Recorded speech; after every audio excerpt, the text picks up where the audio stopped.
So this in front of us is the new Huawei MatePad 11.5S PaperMatte Edition. PaperMatte Edition means that it's got a special display.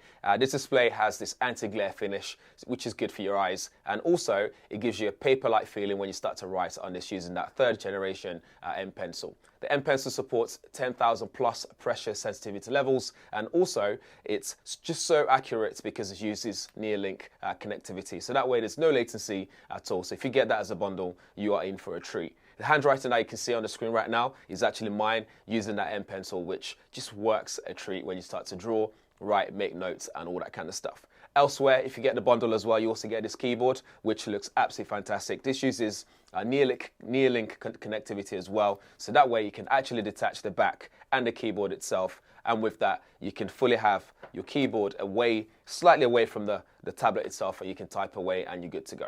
It has 1.5 millimeters high key travel and 15 millimeters large keycap. So that way it's easy to spot the key and touch type and stuff like that. So this is great for productivity.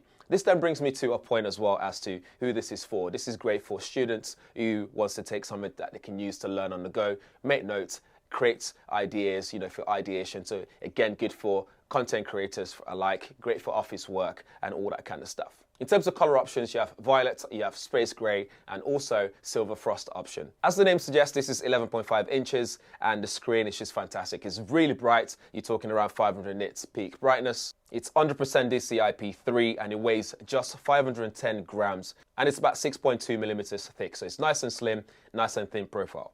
Around the device itself, on the front, we have a 8 megapixel camera if you want to take selfies or use it for video calls.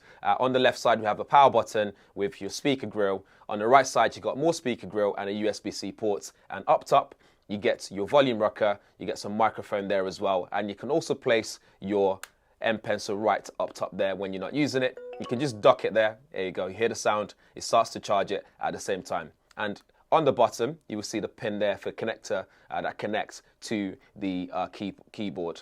The display itself is 3:2 aspect ratio and it's 2.8K, so really, really high resolution and things looks very sharp on here. As for screen refresh rate, you're looking at 144 Hz. It's adaptive, so it can go from 30 Hz all the way to 144 Hz. And contrast ratio is 1500 to 1. With the anti-glare, it also means if you're going to be using this in direct sunlight situations, this is going to be much better for you, whether it's you reading the book, you gaming, whatever it is. In a studio situation like this where there's loads of lighting and stuff that usually reflects off my display, this has nothing going on. It's just really nice and protected. It's just no glare at all, which is honestly amazing.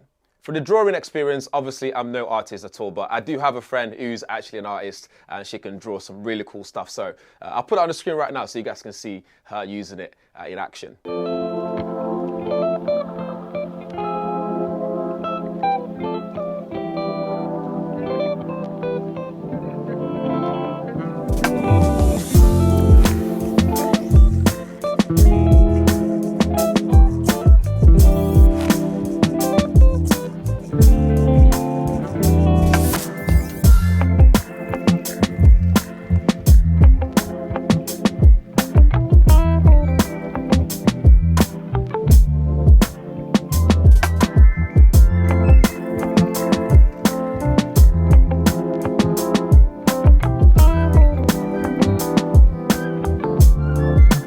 For PPI, you're looking at 291, so it's very sharp, very, very detailed. For battery life, you're looking at 8,800 mAh battery, so you can use it all day long, whether it's you're gaming, you're writing notes, you're reading your comic books, whatever it is that you're doing, you'll be able to do this all day long and then some. It also has some awesome smart features as well. So you're looking at things like Smart Hub, you're looking at multi-window, so you can open other windows and multitask on the go. It looks very slick with 87% screen to body ratio, so there's barely any bezels there, and it just looks really slick and stylish. The Huawei MatePad 11.5S PaperMatte Edition is also capable of your video editing if you want to do that on the go, photo editing as well, and you can download some apps to do other things that you may wish to do so. What I really love about this is when you go into apps like the Go Paint app that's on here, allows for gestures. So as you're scribbling away, you'll be able to just 2-finger tap, it will undo what you've just done, or 3-finger tap, it will just redo it and bring it back up. So that's pretty cool. It just makes it very easy to draw on the go, and it makes it very efficient as well. In Notes app, as well as being able to write notes, you can also do voice recording, so you can store audio files, you can add photos as well, and just do many things and just go wild in terms of taking notes and getting creative. So how's the performance in general? So I'm able to edit videos on here, I'm able to draw, I'm able to play Call of Duty, for example, on here that requires a lot of processing power and graphics power. This is running on Harmony OS, by the way, and also the anti-glare is just great for your eyes and just good for that paper-like feeling as well when it comes to writing and getting creative on the go. I love the keyboard as well, nice keyboard travel. If I have anything bad to say is the keyboard doesn't have a backlight on there, so it'll be difficult to use it in low light situation, but it works really well. I love the NearLink situation, which means things are a lot more accurate, no latency at all when it comes to connecting to the tablet, which is really good. Battery life is also excellent, which means I can actually take this on the go and get some work done without worrying about me running out of battery. There's also a main camera at the back as well, which is 13 megapixel. That main camera, I can also use it to take pictures, add that to my notes to help me bolster whatever I'm writing or the ideas that I'm creating on the go. As for storage, you're looking at 8 gigabytes of RAM and 256 gigabytes of internal storage. You have cloud options as well to help you with that, to add extra storage on here. So there you have it for the Huawei MatePad 11.5S PaperMatte Edition. It looks absolutely fantastic, but let me know what you think in the comments below. And if you have any questions, drop them there as well. I'll do my best to answer your questions. And thanks for watching. I shall see you guys in the next one.